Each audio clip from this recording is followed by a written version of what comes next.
Midnight in the shade. Midnight in the shade. Stitched together. Franken-John and Bride-Haylee.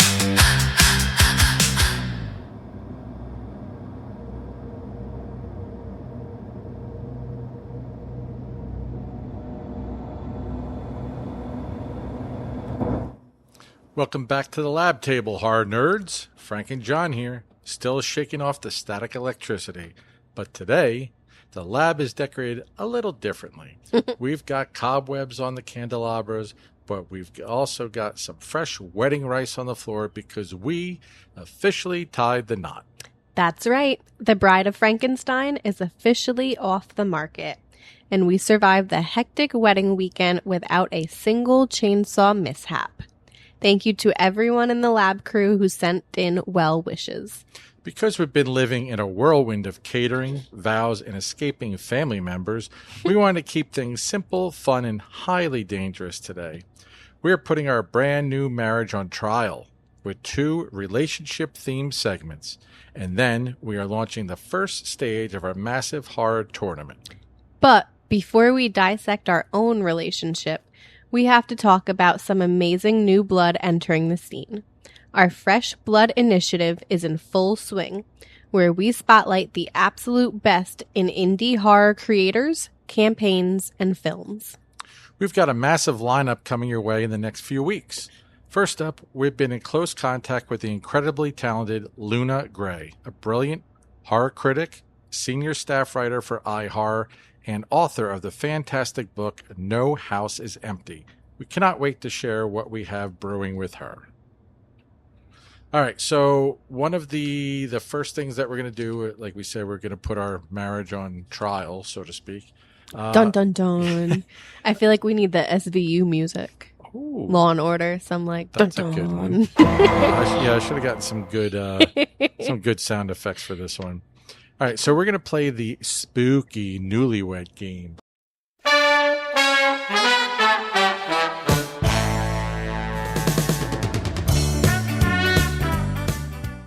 So we're going to do a couple questions back and forth. If anybody knows the old Newlywed Game from the 70s, you ask questions about each other, and if you get them correct, you get a match. But again, I didn't think ahead, and I don't have any cool sound effects, so we'll make them up as we go along. Womp womp. I'll fill in for you. Don't worry. All right. All right. So I'll ask the first question. Oh wow. All right. Age before beauty. Sure. We'll go with that. All right. All right. So what is my absolute favorite horror movie of all time? Oh, I feel like this is a trick question over here. I'll give you a little hint. It's not going to be your traditional horror. I mean, it's horror in a sense, but it's not horror. Cabin in the Woods? Oh my God, you're way Ew, really? Womp womp. Bah! House of a Thousand Corpses. That'd be a close second. I was gonna say Friday the 13th. Nope. Ooh. Get one more guess. One more. Oh, man. Think about the collectibles we have. That's not horror. The Crow? Yes, the That's Crow. That's not horror. What do you call it? Gothic noir.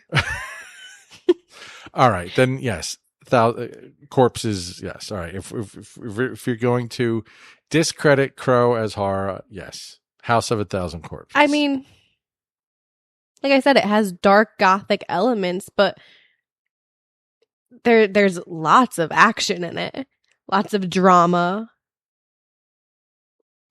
So now you're questioning? I kind of am. All right.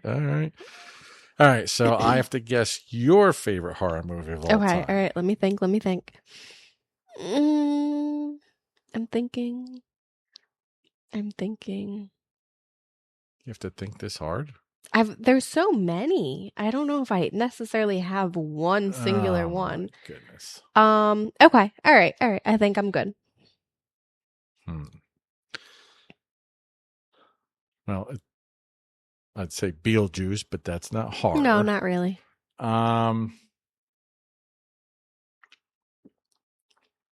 I'd go with the obvious, the original Halloween. Is that your final answer? Yes. Ding, ding, ding. Yeah, boy. Yeah. Not really because it's scary, but it has that classic feel. It's nostalgic as opposed to me watching it and being scared. Well, I mean, it's one of the reasons that was one of our first episodes, right? Right, So exactly. It's the blueprint for modern horror, Right. for slashers, right? So, all right. So, Now. we'll go 1-1 for that. Okay, all right. Do you want to, right? Yep, you better start keeping score. I am. Mm-hmm. J gets a 1. H gets a 1. Mm-hmm. All right. Very competitive. Yeah. All right. I'll ask you the second question. All right. If I had to survive a horror movie, which iconic character would I choose as my partner in crime? So, like, to go on a killing spree or like to help you survive a movie? Help me survive. It said if I had to survive a horror movie. Okay. So, like, I'm not teaming up with the killer. Well, partner in crime makes me think like you're Yeah, no. Like my ride or die. All right. I'm going to say Art the Clown. No, like you're choosing killers. I need like someone who's going to help me survive. It says he would help you survive, no? It just says which iconic character, you said. That's not how I'm feeling it. All right, then.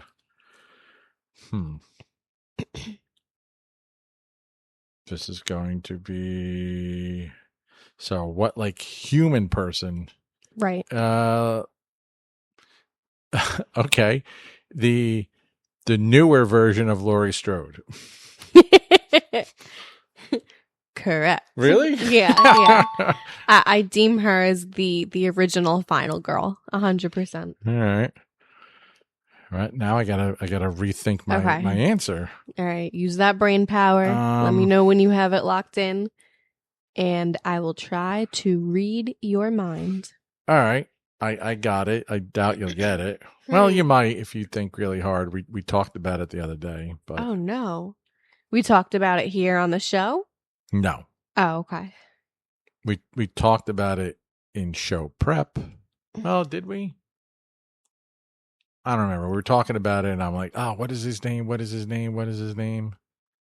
Oh. And I said the actor's name. Oh. I don't think I listened to you very well. Oh my goodness.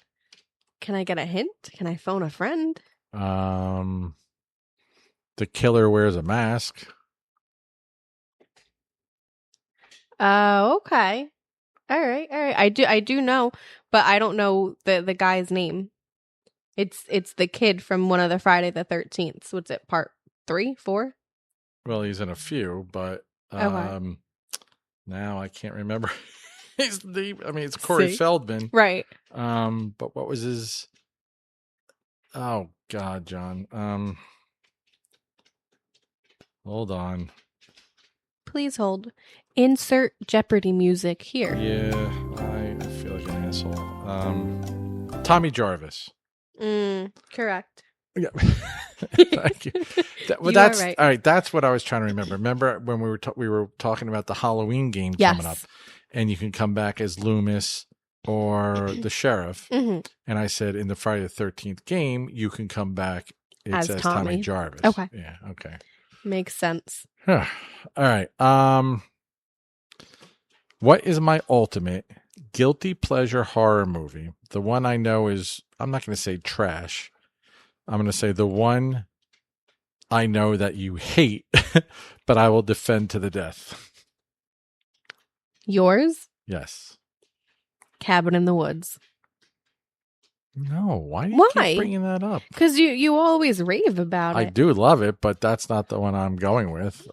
I bring this one up all the time. Like, roll my eyes. I mean, it was even in our one episode. I gave you the little girl rolling her eyes because I brought it up.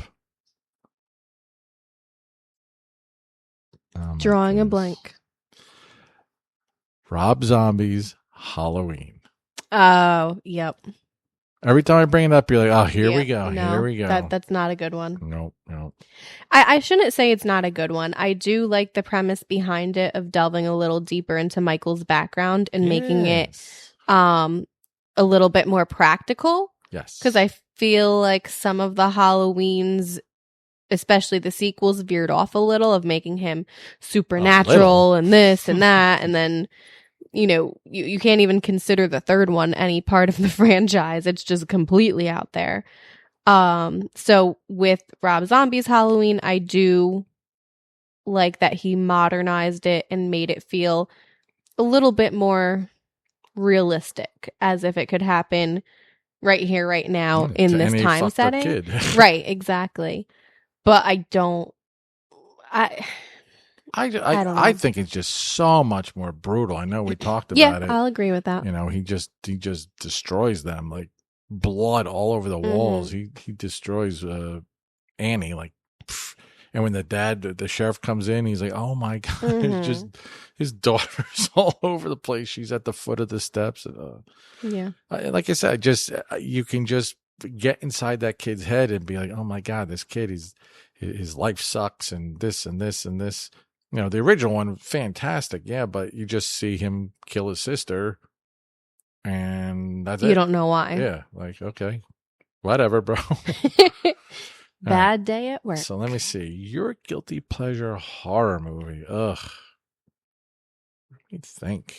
I don't even think I have a guess for this one. I was going to say, I don't know if I have one. I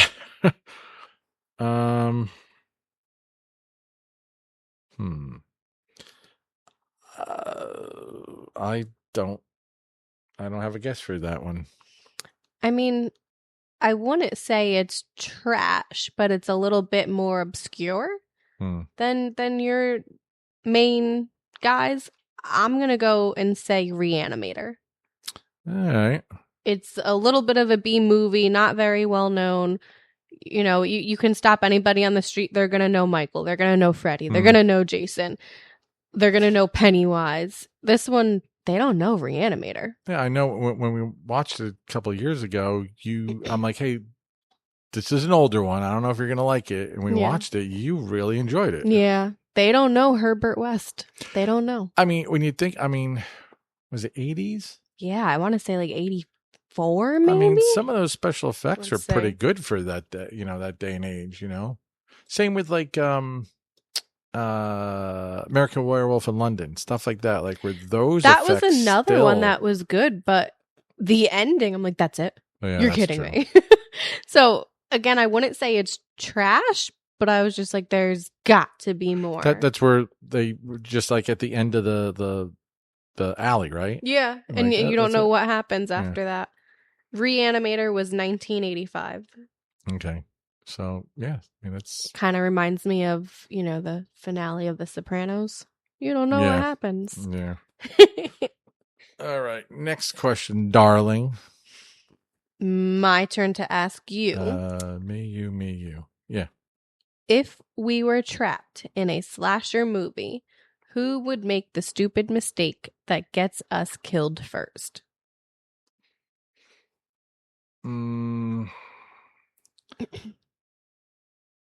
I would say neither, but let me expand on that a little bit. I think we watch these movies enough where we analyze this and what are you doing? I was actually on a thread the other day where somebody said, if you want to survive, turn your light off. And I said that and keep your fucking mouth shut and don't give your position away. Everyone's like, yes, that. So I think I would end up doing something that you'd get mad at and be like, dude, you always do this. And then, so I guess ultimately I would cause it. That's my guess. I was going to go with you too. But not for obvious reasons. Like, I'm not stepping on a branch. I think you would. Noise. What? No way. Yeah, dude. I think you make dumb mistakes sometimes. You don't work well under pressure. What? You'd be like, run it. You'd be the dumbass bitch that like runs and falls over her own feet. That'd be you. No, I'm not running anywhere. I'm hiding. You'd be like the girl in the dress and be like, oh go and No. fall over your own feet. No. I'm Dude, the one. you fall in our backyard. That's because the freaking dogs dig holes. Well, if you're running through the woods, you are running on uneven ground. So get ready to eat shit. Well, I don't need to run because I always say to get away from the killers, just don't go anywhere because they're walking around trying to find you. Don't change. Just stay there. Pick one spot to hide. Pick somewhere where they can't get behind you, and that's it. So I win. Sitting duck. Speaking of ducks, where's your ducks been outside? We don't talk about the ducks. Yeah, every time you buy something, they never like. For my wild animals. Yeah, she bought this cat condo, heated. Yeah, we were on getting our front porch. a snowstorm. It was really cold. We had -degree days coming up, and I don't know if it was a neighbor's cat that got out, but he was out all the time. And I felt so bad for this guy, and he would have walked right into our house. He didn't give 2 shits. 0 bothers given. Even with the dogs, he was just like, yeah, I'll come in your house. And I had to kind of wrestle him, do not come in the house. So then I purchased some things off of Amazon for him to set up his own little outdoor condo, and he stopped coming around. And then this summer, I had numerous wild, I'm assuming, ducks that would come hang out on our front lawn. She thought she was Tony Soprano. I was Snow White. So I bought some high-grade duck food and a feeding bowl and everything. 3 types of duck food. 4, I think, yeah. And we did some yard work one day, so their feeding wasn't set up like it usually was, and then they stopped coming around. So I don't know what happened to them, but I take offense. The heavy-duty bowl is still out there collecting nastiness. Bird seed. It collects the bird seed now. Well, I mean, it's full of water, too. True. Yeah. Well, it looks like I won. 2-1. No, it didn't. No. Yeah. Uh-huh. Nope. I win. Wrong. All right. Well, glad we survived those questions. Speaking of survive, Will you? I guess after the show. Wait till we go off air. Yeah. Mm-hmm. Yeah. See, question 4. Who would make the mistake? I made the mistake of winning. Speaking of almost surviving absolute nightmares, let's look at another massive champion for indie horror. For our next Fresh Blood Initiative Spotlight, we've been in talks with filmmaker Robert Massetti over at Fear Film Studios. Keep your eyes on our feed because we're going to be diving deep into what they have creeping in the shadows very soon. I just posted a short couple hours ago. They got a Kickstarter campaign up there, some really cool stuff. I was kind of shooting this shit with Robert on Instagram. Really cool guy.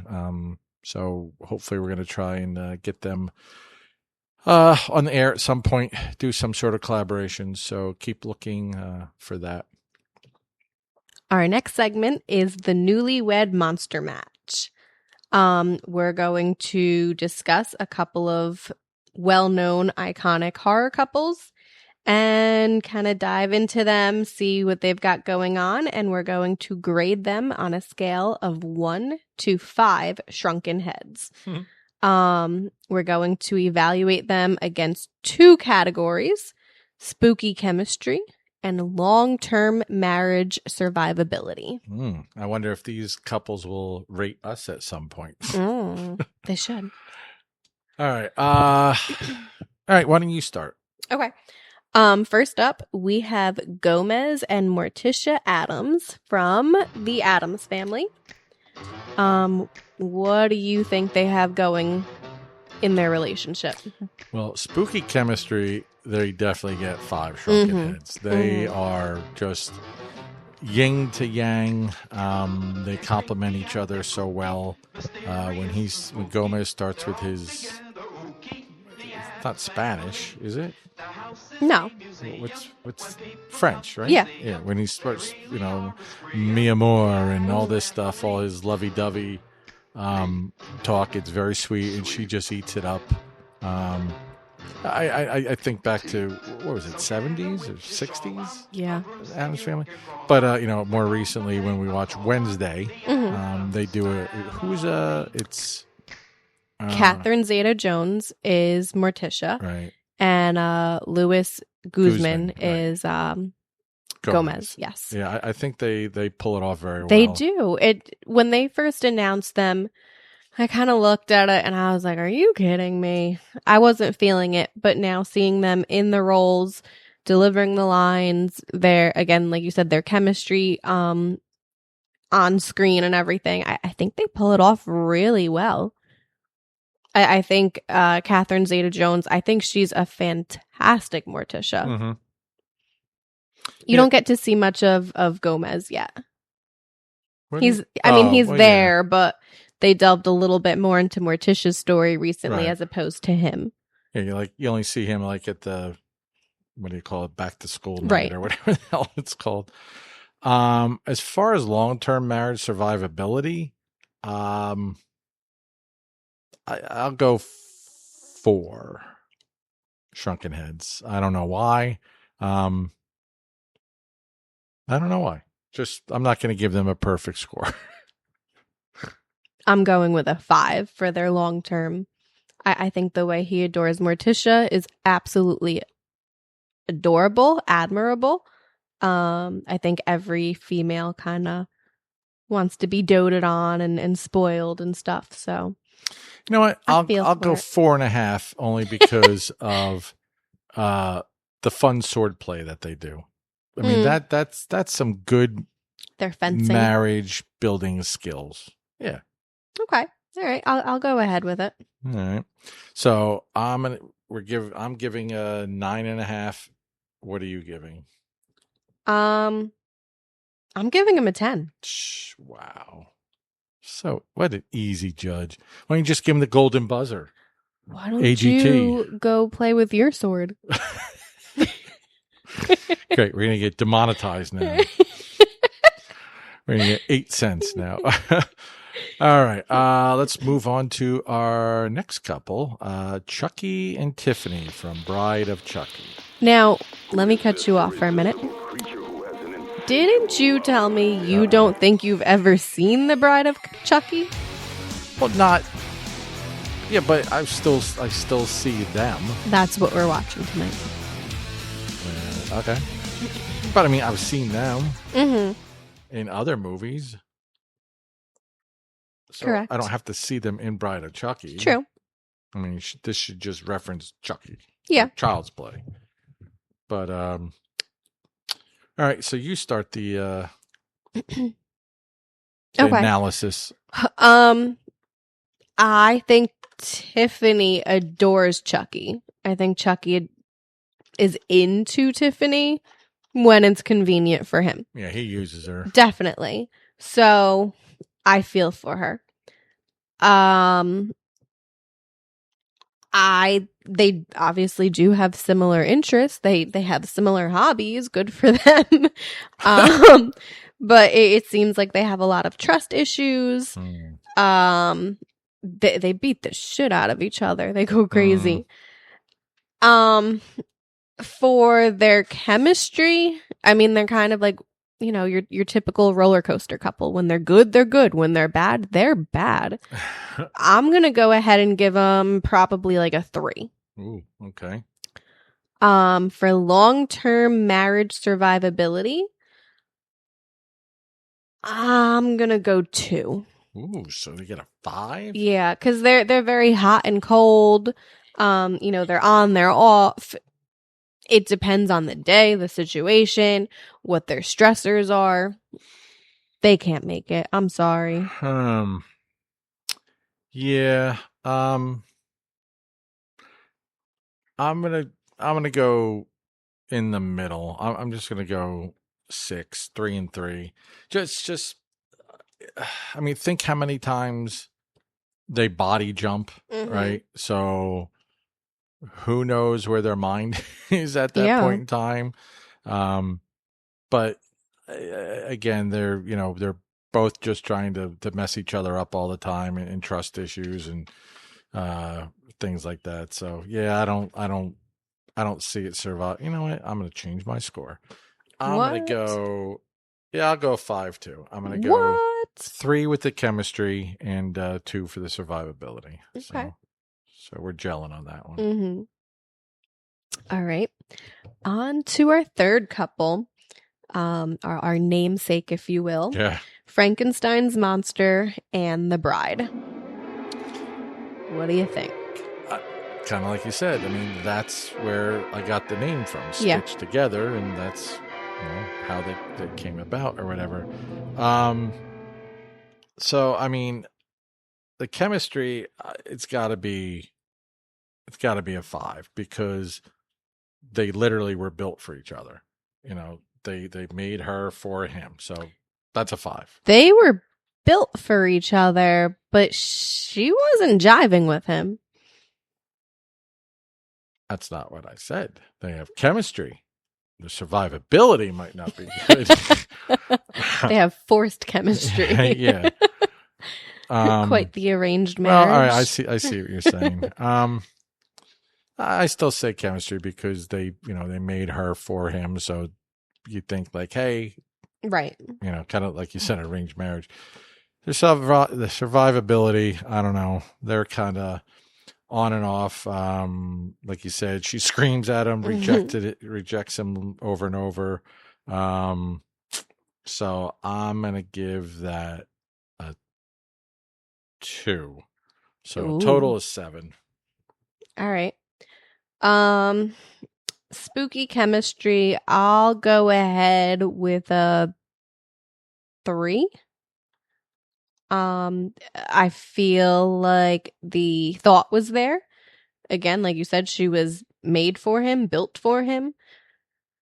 But once she opens her eyes and realizes who he is, what he is, she's not too happy. So maybe she gets over that down the line. I don't know. She got catfished. Yeah, a little bit. The long-term marriage survivability part of it, I'll go ahead with a 3 there too. Maybe not. So it's a 6, right? Yes. 3 you said? Yep. Okay. All right. So so far Gomez and Morticia are killing it, so to speak. All right. We'll go on to what do you want? I'm not going to say, a horror couple per se, but they're real life prominent. Yeah. Less traditional. Yeah. Ed and Lorraine Warren. We know them from the Conjuring movies. What do you think on this one, Hale? With that, especially the last movie, it was nice to see a glimpse into their life and their dynamic with their daughter. Yeah. And things like that. So, and they did stay together for all of their lives, and they had a lot of challenges thrown at them. They definitely had similar interests, obviously. I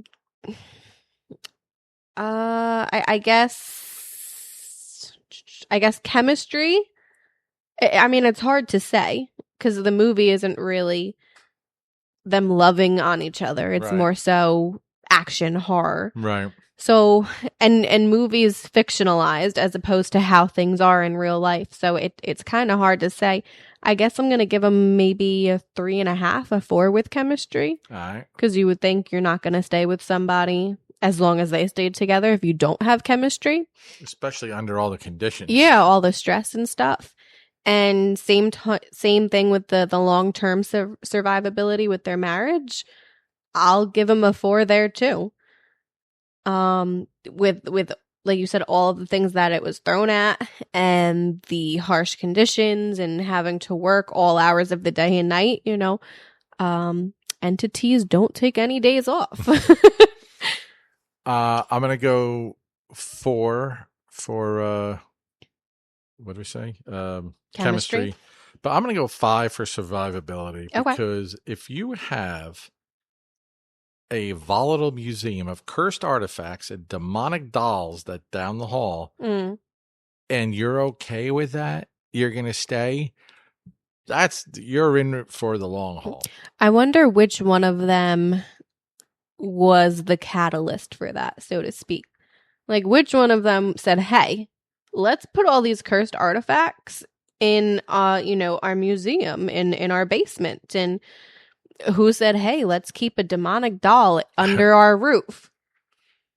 Yeah. Like who gives them not the authority. Well, I guess the authority to say, hey, nobody else, but it's going to stay here with us. It's safe if it's here. That's crazy. Correct. Yep. All right, last one. This is a good one. Jack and Wendy Torrance from The Shining. Oof. This is a shit show. That's not a good one. No.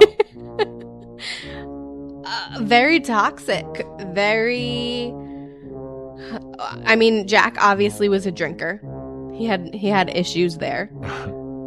He went into an environment that really triggered him, whether it be partially on his own fault or, again, just the entities in the Overlook Hotel. I don't know, like, what was the thing that set him over the edge. You are in an isolated, haunted hotel. Your son has the shine, so he's seeing all sorts of crazy things. With the chemistry, I'll give it a 3. I mean, good on Jack for wanting to take this job to provide for his family. But at the same time, you came at your wife with an axe. You came at your son with an axe. Hey, all work and no play makes Jack a dull boy. Exactly. With the long-term marriage survivability, their marriage didn't last all that long. So I will give them a 2. Now, how do we know it didn't last that long? Because Jack froze in the hedges. Well, yeah. Oh. Yeah, but how do we not know that they weren't together for 20 years? I guess essentially you don't. But Danny was young. So maybe they had kids late. Potentially. Yeah.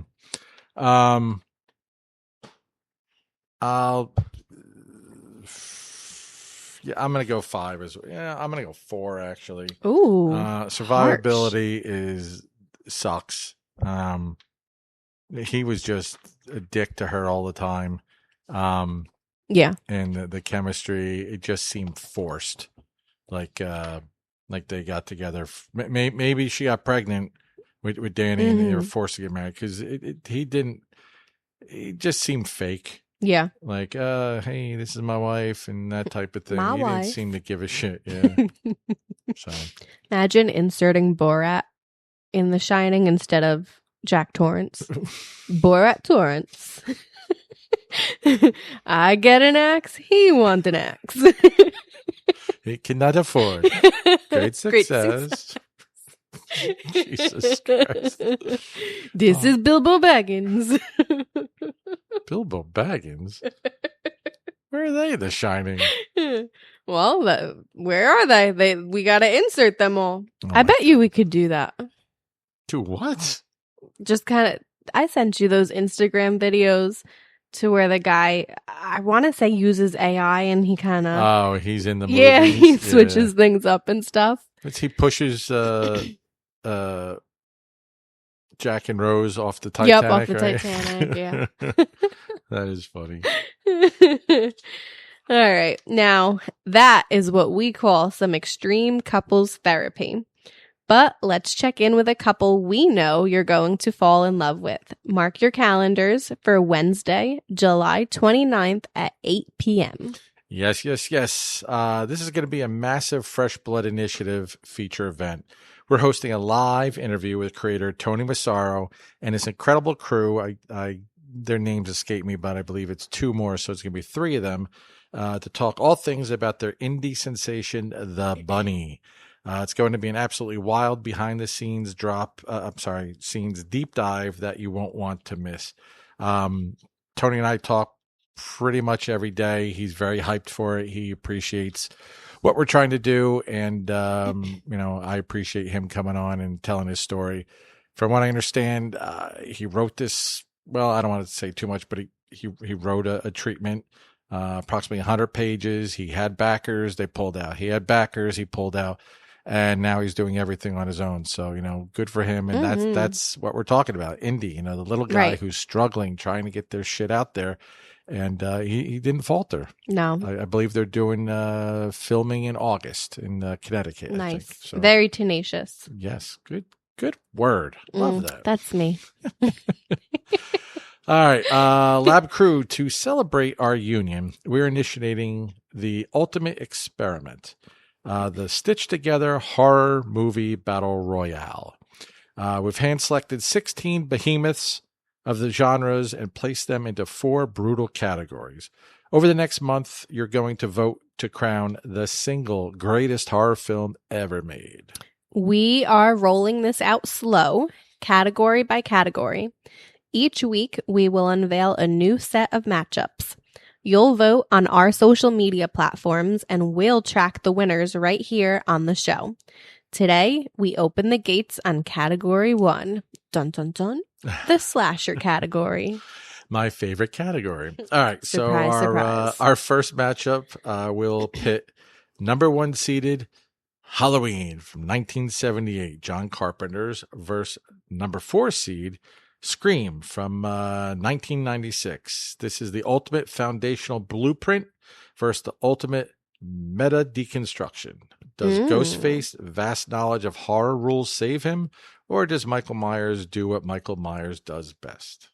And our second matchup is our number 2 seed, A Nightmare on Elm Street from 1984, versus our number 3 seed, Friday the 13th Part 4. It's Freddy versus Jason. But on the lab table's terms, does Freddy dominate the nightmare realm, or does zombie Jason power right through the dreamscape with brute force? It would be interesting also. I mean, I know it's not on here, but maybe we can actually compare Freddy versus Jason to Freddy versus Jason. Oh, you mean the matchup? Yeah. I think it'd be interesting. That could. See how we think it would actually compare versus how the movie's interpretation Freddy versus Jason would compare. You know what? I'm stammering for words, but I wonder that how doesn't happen often. Bullshit. I thought Freddy vs. Jason was really freaking good. I agree. Freddy basically used Jason like a bitch to come back into Dream World, but then Jason fucked him up. But yeah, I thought it was a really good pitch, and I thought I heard they were trying to do another one, but the things with Jason and the Jason metaverse, and we saw that at Halloween Horror Nights, how now it's Jason Universe, right? That's what they're changing it. That's too with the series that's coming out. Also, I think October 6th sticks in my head. I don't know. Peacock, right? Yeah, I'm pretty sure. The trailer's out. For anybody interested in watching it. I haven't watched it yet. I'm waiting to watch it with John over here. Maybe we'll do that tonight once we are done recording. Watching Bride of Chucky? Yes. Well, after the Bride of Chucky, you now need to see the Seed of Chucky. Oh. So it might be a Chucky marathon. Maybe. Tonight. So, I think the series is kind of I think it starts as a prequel of Jason at camp and shows how Pamela kind of got crazy, and as we all know, she was the villain in the original Friday the 13th. So I think that's the spoiler premise alert. of it. People could read and watch it themselves. Wow. Oh my God. The movie's 1,000,000 years old. If they don't know that, then they shouldn't be listening to this. Just saying. Burn. All right, this week we don't have Igor because he gave us our directive was supposed to be for this week. So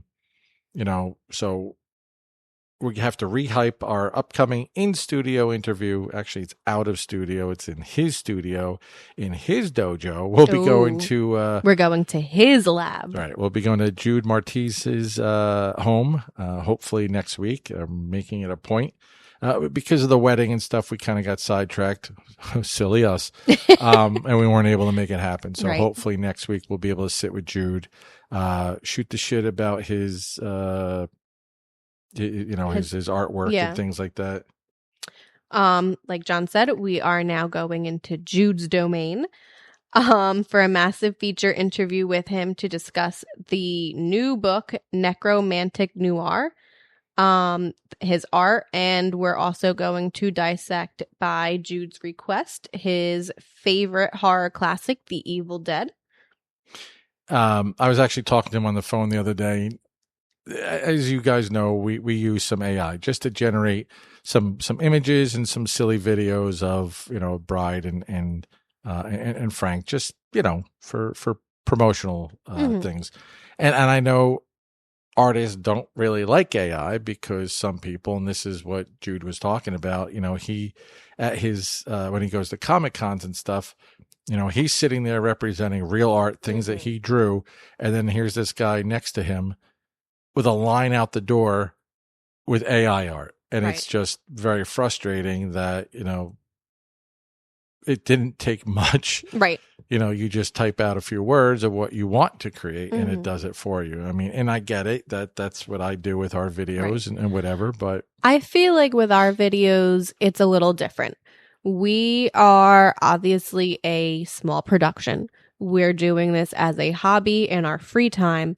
We are not making any big strides in money, if we make any at all. We haven't made any yet, have we? No. Okay. So we're out money buying equipment. Yes.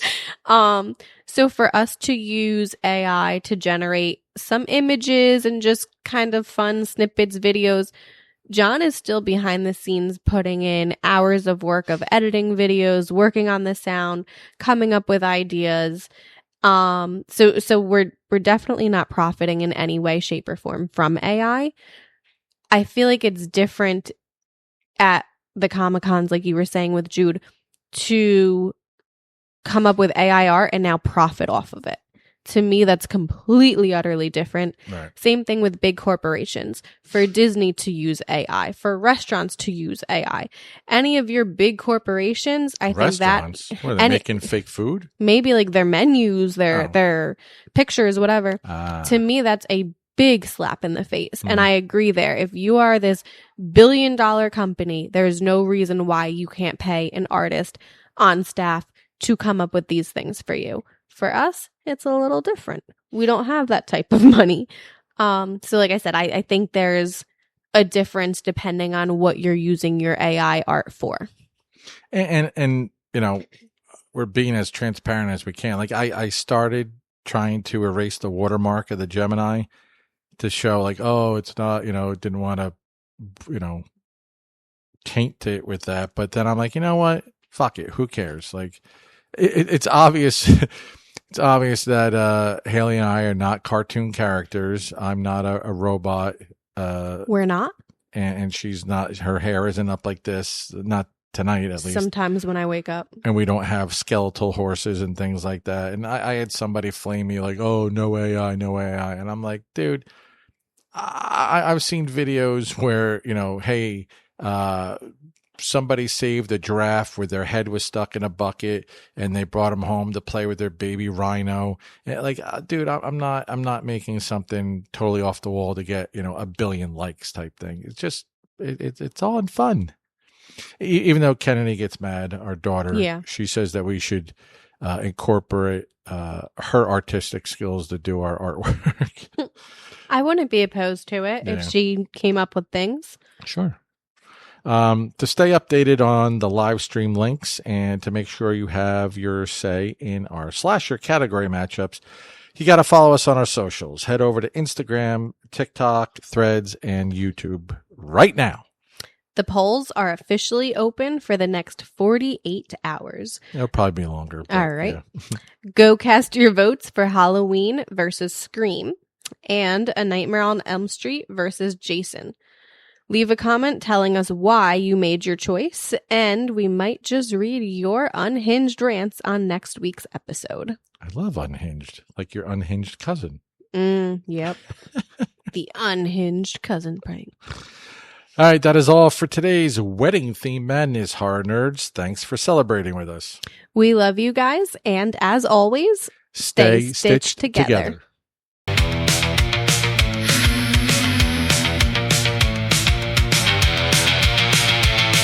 Static in the air, midnight in the shade, stitched together. Franken-John and Bride-Haylee.